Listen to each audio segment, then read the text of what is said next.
just gonna have to do it. If you're in the car with me, this is how it is. Okay, this beautiful girl here is Ocean, and I'm not positive of the color, but I will include her review.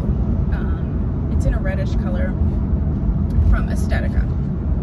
So I was going to do this video in sort of a different format, and I'm still going to do that. But what I wanted to do was talk about it now as opposed to waiting, because one of my subbies, you know who you are, has asked this question, and I am going to do a longer video, but it's going to take me a little bit of time because of the style of video that I want to do it in.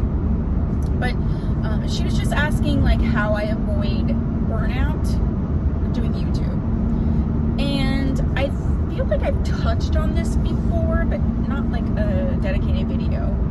I would say for me, there's a couple things. One of them is I plan, and that was the thing. I used to use Happy Planner, now I use the Recollections Planner. I do a lot of like planning and stickers and all. I'm actually going to share a video where I go through like my Happy Planner and my Recollections Planner, why I switched, and then actually show you my content planner. There isn't actually a ton of that on YouTube, to be honest. I was looking.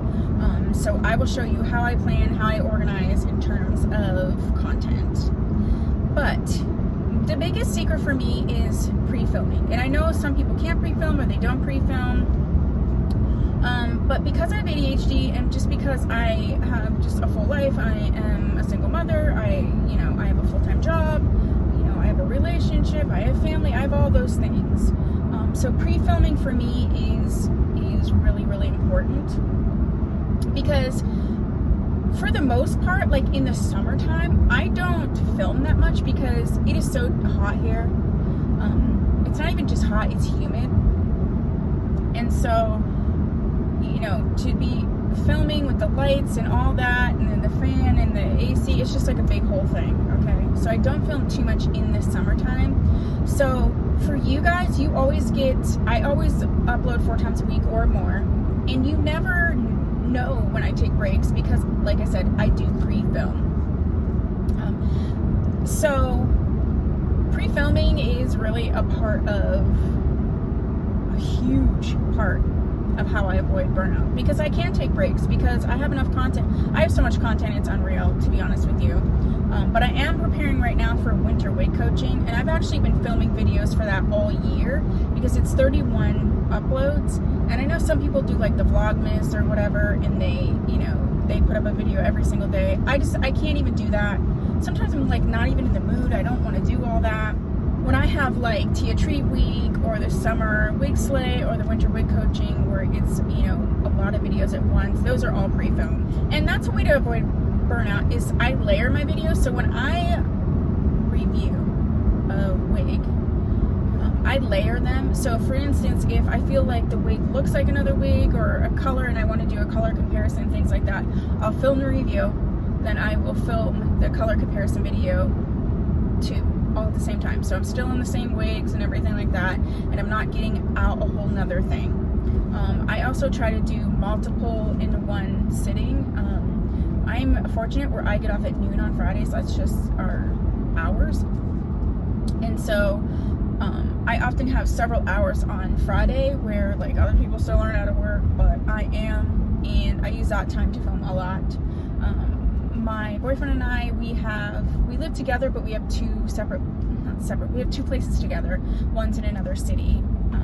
And so when he's in the city and I'm not, I use a lot of my free time just to film because he's not there. And so when he is home, I really try to avoid filming when he is home. The other thing is, like, especially lately, is to stick to like what you like. I started adding name brand wigs onto my channel, which made sense because it's like I really want to foster this multicultural channel, and so I really needed to add in various perspectives. So that was originally why I did it, and then I started to enjoy it. And I know some people, don't want to wear name brand wigs, or they think that they're too expensive, and that's like totally your choice. But there are people here who do wear them, and I want you to be able to see the different options, especially like on different skin tones, because there isn't a lot of variation in skin tone with regard to the marketing of name brand wigs or for affordable wigs either. I do feel like there should be a little bit more diversity in the marketing. I really wish they would have, you know, male identifying people doing wigs in terms of modeling, but like that's a whole thing. I'm not even getting into all that. But overall, I enjoy name brand wigs, and I do purchase a lot of wigs for my channel, but I use I sell wigs on Poshmark, so I use that money. I also work with some companies who provide me with name brand wigs, but I do buy name brand wigs always on a sale. I never buy one that's not on a sale, so I'll hawk. And to me, buying an affordable wig that you have requested for me to review, so that $40 and under, I have no problem buying a wig that I know I pretty much I'm not going to keep and I probably wouldn't wear, but I want to review for you. I have no problem doing that. Name brand wigs though, not that I wouldn't review them, but like I want to review and buy name brand wigs because they are so expensive, the ones that I want to wear and keep, if that makes sense. So it's just a different approach.